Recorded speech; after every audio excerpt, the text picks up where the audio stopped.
My tears were gone, don't you cry. Nano better love. Look this up my window and I can see it all. Питаш, какво ще правим ли? Скандали. Знам, че съм гангстър. Успокойте се! Виждали си новото прическа, майка му шева. И колъм се, бе! Сега най-смотното, което му ще стане... Свехатовото слънце! Майка Одел! Шегувам се, днес ще правим видео. Дайте палец нагоре за дъжда! Виждам се, нали? Или? Виждам се, или и да чупа камерата си малко и да изтълпа върху... Не знам, ще получи човек. Времето е тъпо. Всичко е тъпо. Освен мен. Кой ще правим днес, къде? Скандал... Не, ще го... Да. Ще чука майка... Да. Ще правим пробна матура. По български език. За 12 клас. Защото не предстои матура. И ще ви кажа, и малки дъшливци, стъгайте се, за да не стяга вашите майки. Но още ми то. Нали? Трябва да се стегнем малко. Все пак ние сме бъдещото поколение, което трябва да спаси България на всяка цена. И да изнесе Бойко Борисов и Делян Певски. Както ви казвам, просто трябва, няма как, трябва. Ние сме новото поколение. Ние трябва да надградим и да се избавим нас и нашите роднини от мъките. Фамака! Освен да се напи! И така. Няма как. Ние сме те хора. Ние младите. И не трябва да сме, как да го кажем, Тъпанари! които не могат да пишат на родния си език. Камо ли да говорят. Обаче английски го знаем, а? Английски се знае, да. Което е жалко, че го знаем повече от български език. И затова няма да ме видите да използват чуждици. А те, дето ги използват, това е шиба. Не трябва да се използват чуждици. Това е моето послание към вас. Но право да започваме с матурата, предлагам и аз. Първи въпрос. В кой ред думата е изписана правилно? Артериален, посредствен, висшистка, немърлив, висшистка.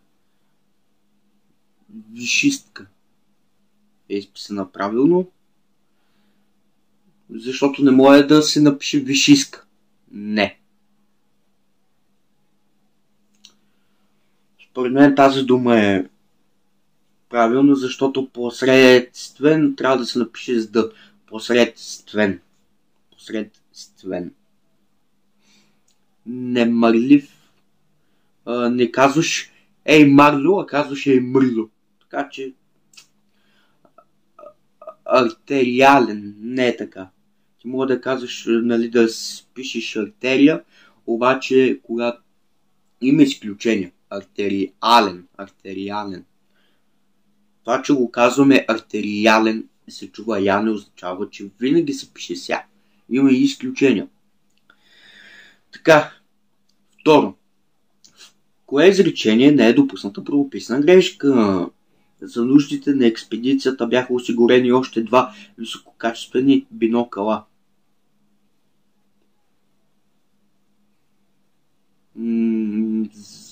За нуждите на експедицията бяха осигурени още 2 висококачествени бинокъла. Не можеш да кажеш 2 бинокли. Но, нали, не можеш да кажеш 2 ученици. Ще кажеш 2 ученика или 2 ученика. Да видим другите. Вярното го намерихме, да видим грешните. По време на финалния матч футболистите демонстрираха завидна издръжливост. Аз го прочетох правилно, но е написано грешно. Издръжливост. А то трябва да е издръжливост. Р и Р правилото. Няма нужда да го уточняваме. Така. Преди учениците да се качат в автобусите, им бяха дадени последните инструкции. Инструкции и не си кратко. Производството на електронни игри е нараснало 7% през последните 2 години. Няма нужда май да казвам коя дума е сгрешена. Или да я кажа. Нараснало. Нараствам. Не нарасвам. Разбирай! Вярното е, за нуждите на експедицията бяха осигурени още 2 висококачествени бинокъла. В него няма правописна грешка. Трето. В кое изречение е допусната правописна грешка? Е допусната. Сега ще видим. Старите хора разказват, че на времето в селото ни, освен читалище и училище, е имало и тъкачен цех.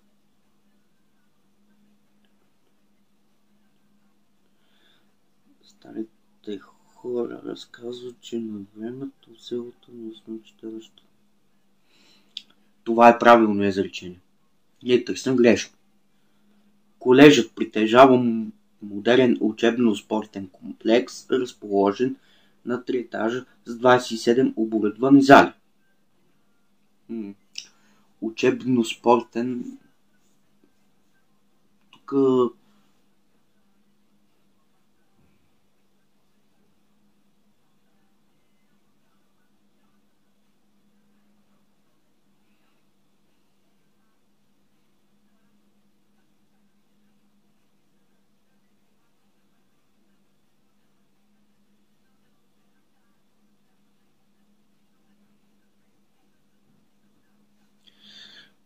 второто изречение също е правилно.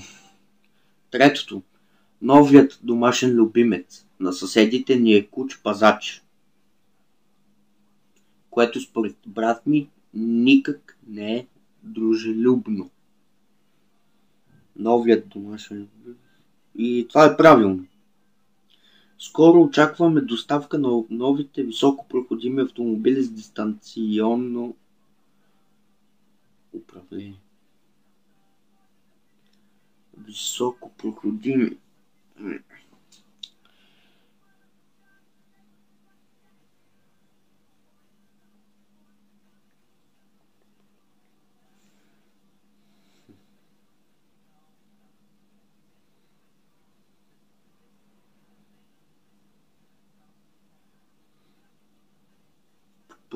Последното не е грешно. Грешното е новият домашен любимец на съседите ни е куче пазар, защото куче пазач е дума, която трябва да се пише полуслято.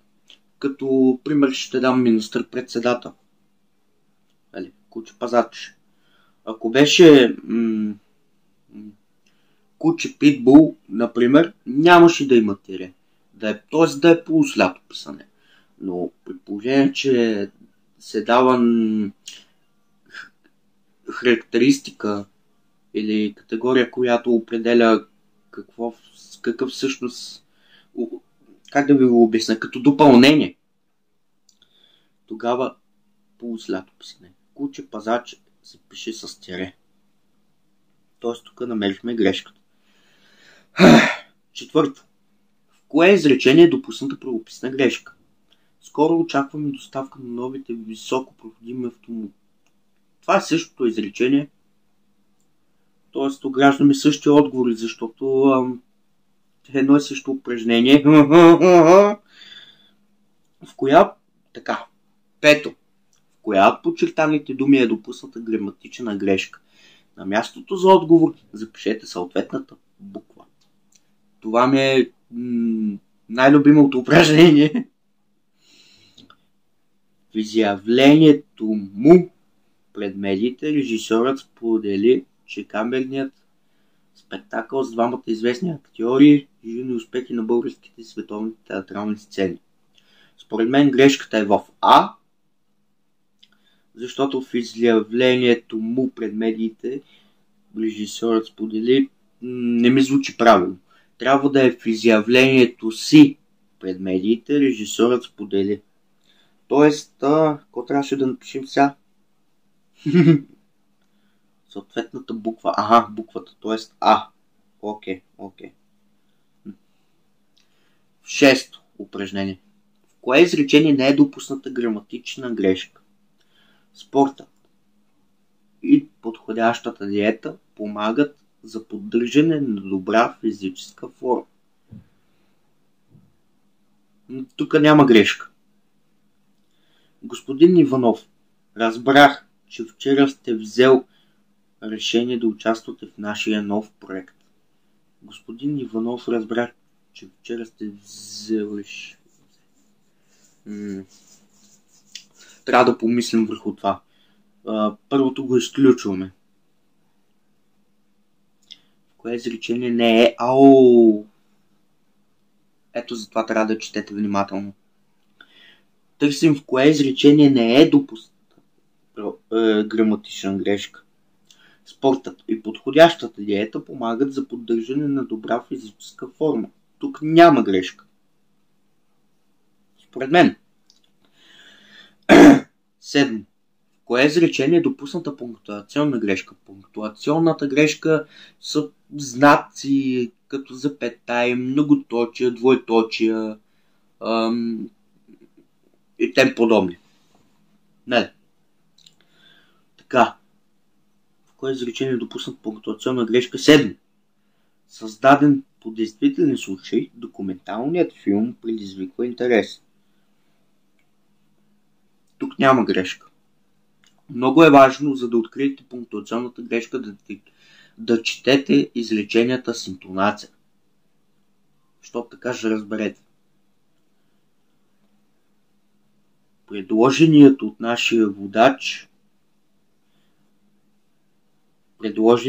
нашия водач маршрут е труден, но предпочитам от планинарите.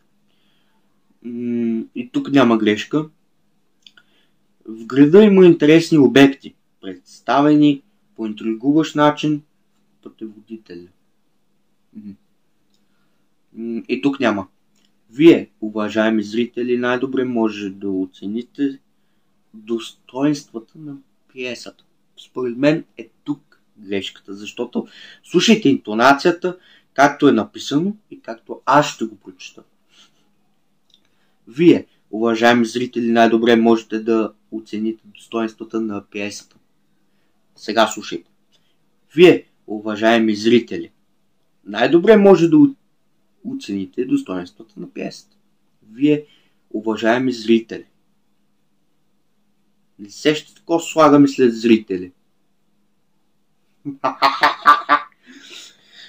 8. В кое изречение не е допусната пунктуационна грешка? Сега ще видим. Изплаших се, когато видях, че съм останал сам във вътрешната галерия, когато всички светлини гаснаха. Изплаших се не когато видях, че съм останал сам в вътрешната галерия, когато всички светлини угаснаха. Прочетем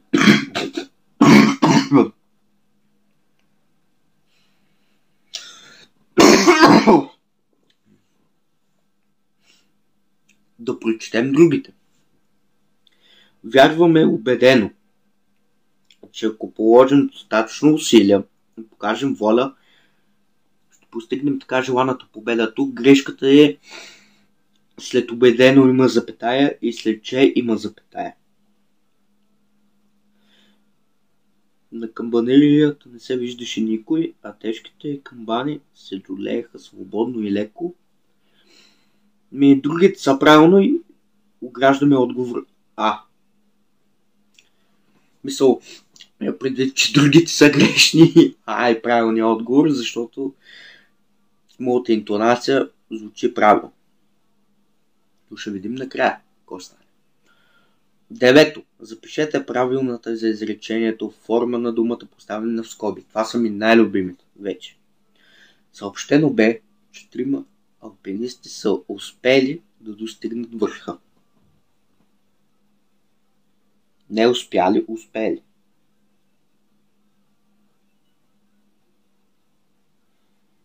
Така следващото изречение. 10. Запишете правилно само думата, в която е допусната правописна грешка. До средата на юли трябва да се направи първата коситба на високопланинските ливади.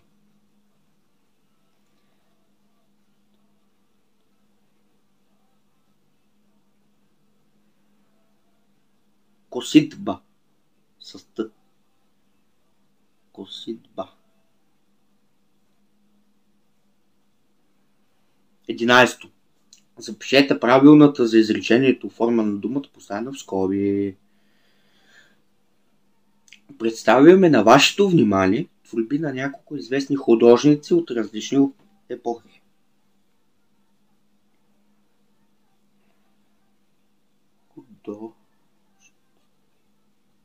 Безизходица.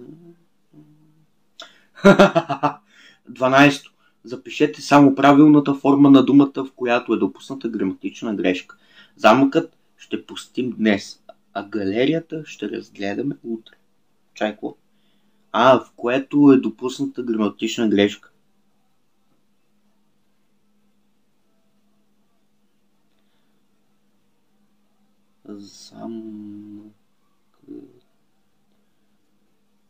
Замъка трябва да е.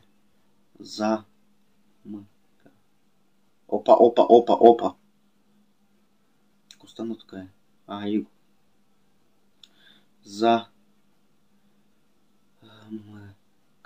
Него ще посетим днес.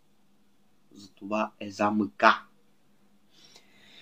13. Запишете само правилната форма на думата, в която е допусната граматична грешка.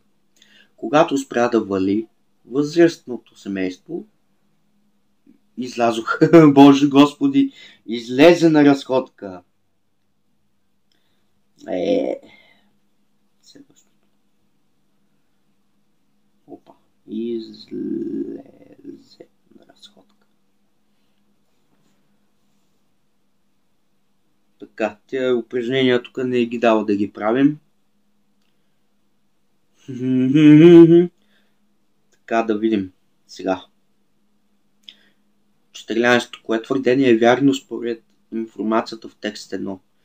Мъртвичката създава всички живописни жанрове, според които са натюрмортът и пейзажът. За картината ръченица Ян Мъртвичка кани ирландец, който е с български произход. Чешкият художник допринася за утвърждаването на професията на художника у нас. В работата си художникът отрича практикуваното тогава в България рисуване по натура.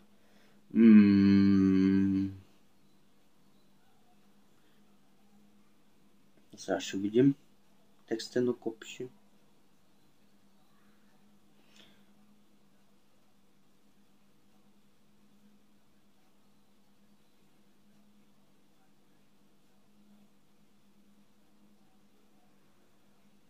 След картината започва да наричат Балачър ирландец с българско сърце.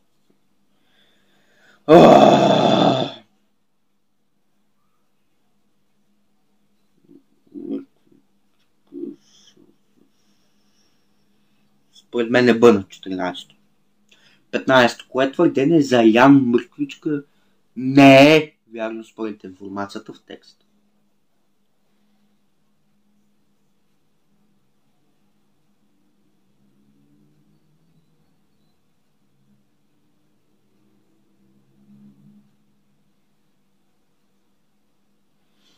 Според мен е Г.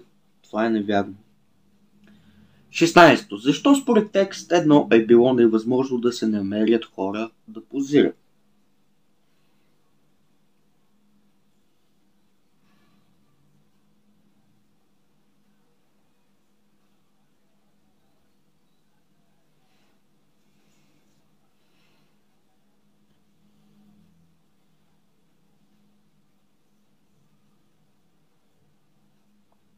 Седемнайсто. Кое е невярното твърдение според информация в текст 2?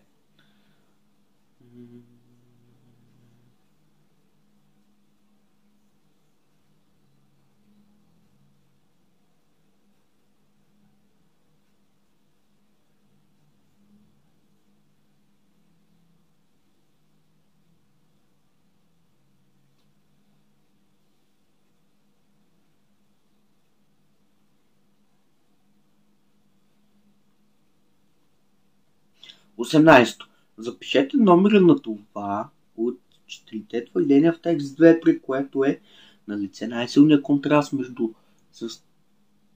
застъпилите позиции. Съгласен съм и нямам мнение. Така, сега трябва да погледнем таблицата.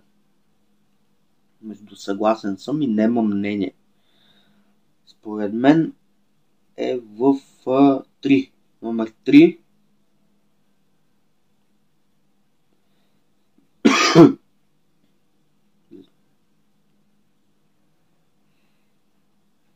Готов съм с теста, да видим колко сме изкарали. Момента на истината. От първи модул. Вашата оценка от първи модул е 4,26. Ай. Като с първи модул тази оценка е доста добре, предвид, че някои ученици даже толкова не могат да изкарат. Съжалявам. Сега ще направим втора и трета част. Да видим как ще се справим. Дали ще бъде по-добре или... Така. Започваме с втора и трета част. Нямаме време за губене. Първо запишете само паронима, с който да поправите лексикалната грешка в изречението. Проучване сочи, че човек най-лесно се подава на хранителни изкушения и най-трудно се отказва от шоколада. Проучване сочи, че човек най-лесно се подава. Не подава, поддава. Е така. С две дъта. Поддава. Опа. Поддава. Защото подава е примерно да си подадеш с някой топка. Нали? Така, разгледайте текста и отговорете на следващите 3 въпроса. Лечебните свойства за Така. Второ. За празно място изберете уместната дума на А. Според мен е свойства, защото вижте, лечебните свойства на лимоните са известни още от най-древни времена. За празно място на Б изберете уместната дума. Окей. Тези вещества повишават имунитета на организма и убиват вирусите. Елиминират вируси. Убиват няма. Елиминират има. Пето. Кой конфликт не е заложен в интерпретацията на темата за вярата и надеждата в разказа Спасова могила? Не е заложен. Спасова могила има отчаяние и вяра, но в Спасова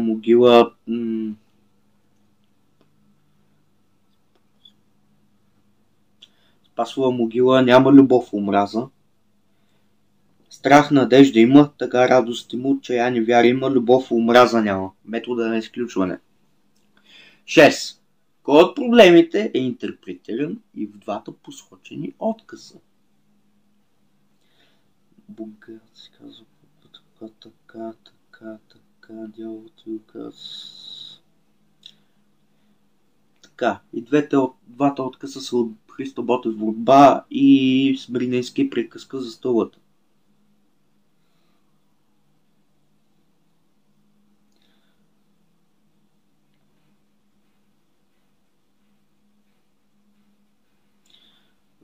Така. Кой от проблемите е интерпретиран и в двата отказа?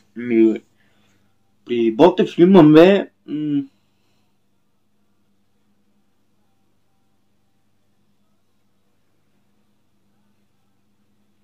за несправедливостите в установени социален ред.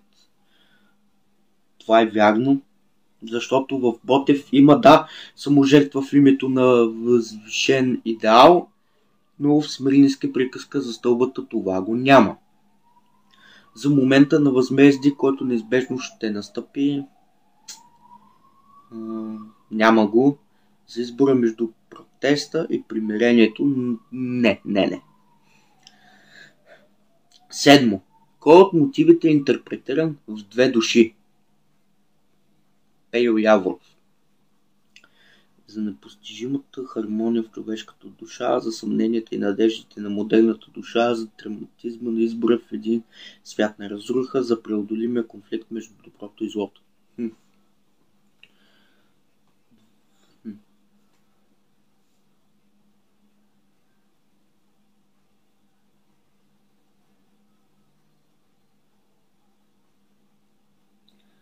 Аз бих заложил на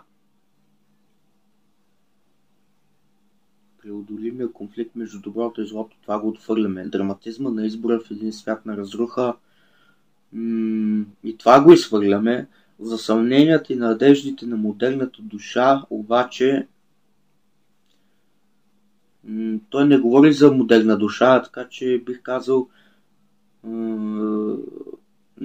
непостижимата хармония в човешката душа.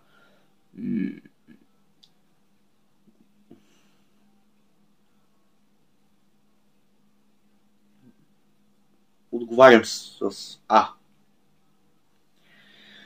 8. Заглавието Честен кръст в контекста на творбата се свързва с обет за вярност към християнски Бог, готов да се простят прегрешения, клетва за изричане на изстрадана истина, желание за... Аз бих отговорил с В. Клетва за изричане на изстраданата истина. Защото Борис Христов така чрез своето дар слово, особено в Честен кръст, и изписва точно това. Така, 9. Кое е твърдение за думите на Лазар от железния светилник е вярно?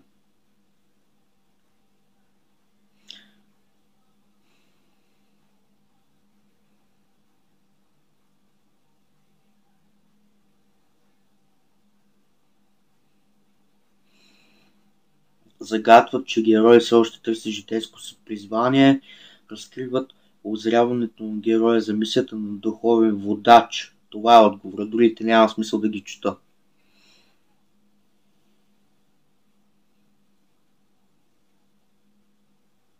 Десето. Кое от твърденията за цитирания отказ от Ноев ковчег в шкарчето в скоби е невярно?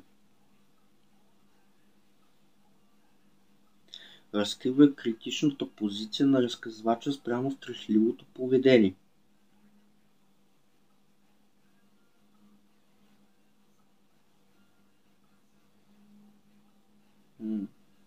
Насочва към размисъл за съдбата на онези, които водят борба за оцеляване. Има го. Създава смислови връзки между природното и човешкото. Има го.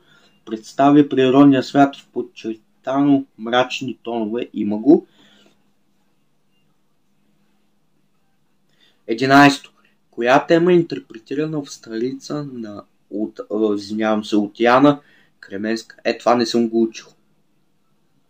учил. Но пък ще опитам да отговоря все пак.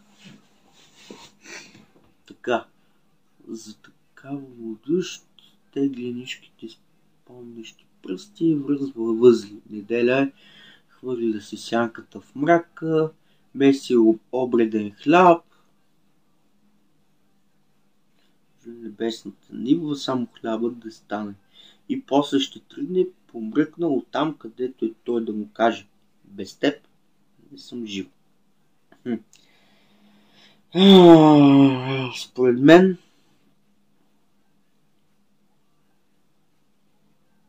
тук може да се отговори и трудът, и любовта.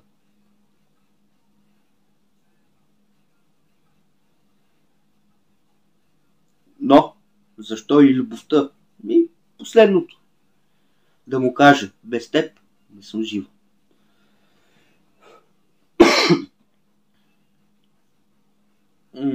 По-скоро бих отговорил трудът.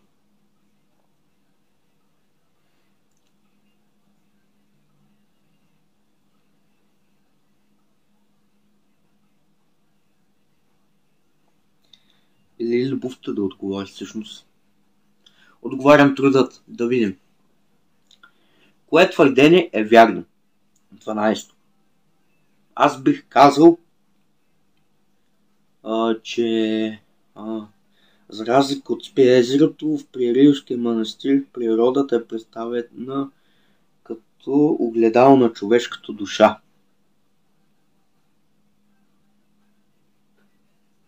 Другите са невярни. 13. Кое от тълкованията съответства на смисъл на потомка? Творбата разкрива самотата като следствие от изгубването на родовата памет. Стихотворението утвърждава правото на личен избор на лирическата героиня. Това е вярно. Елисавета Багряна. Президентът внушава отчуждението на лирическата героиня от природата. Те се представлява разочарование на лирицата от изгубената любов. Не. 14. Миналото като модел за градежа на бъдещето на народа присъства в... Веднага съм готов да отговоря с Паисий на Иван Васов. 15. Кои две творби утвърждават героичната смърт? Аз бих казал до моето първо либене. Не, чакай, бе, до моето първо либе всъщност, бе. Аз обръках с аз искам да те помня все така на Димчо Дебелянов. Моето първо либе и новото гробище над Сливница. Така. 16. Кой е автор на творбата Спи езерото? Пенчо Славейков. Кой е автор на творбата Посвещение? Петя Добарова. Кой е автор на творбата История? Вапцаров.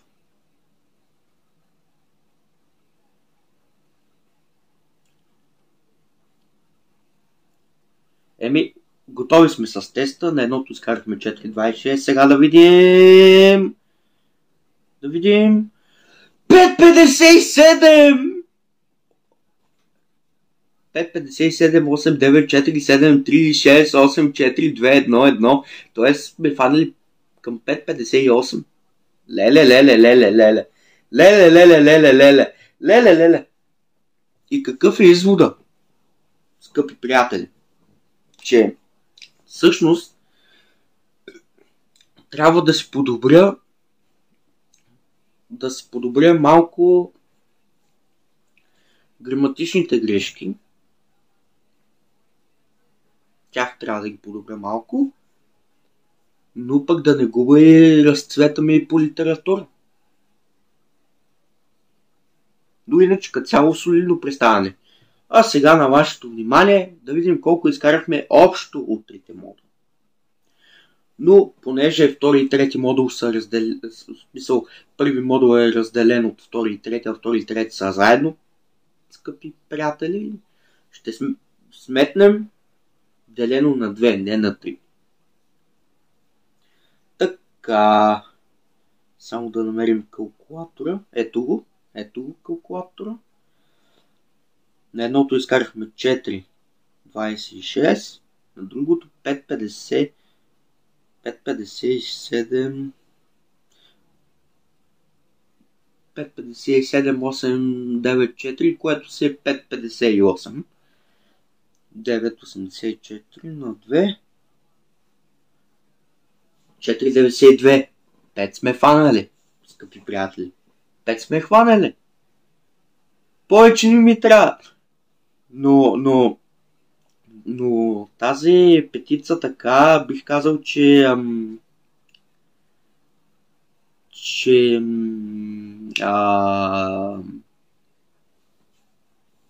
можеш и да не е петица, можеш и да отгоре, ако не бяха дали да напишем и есето.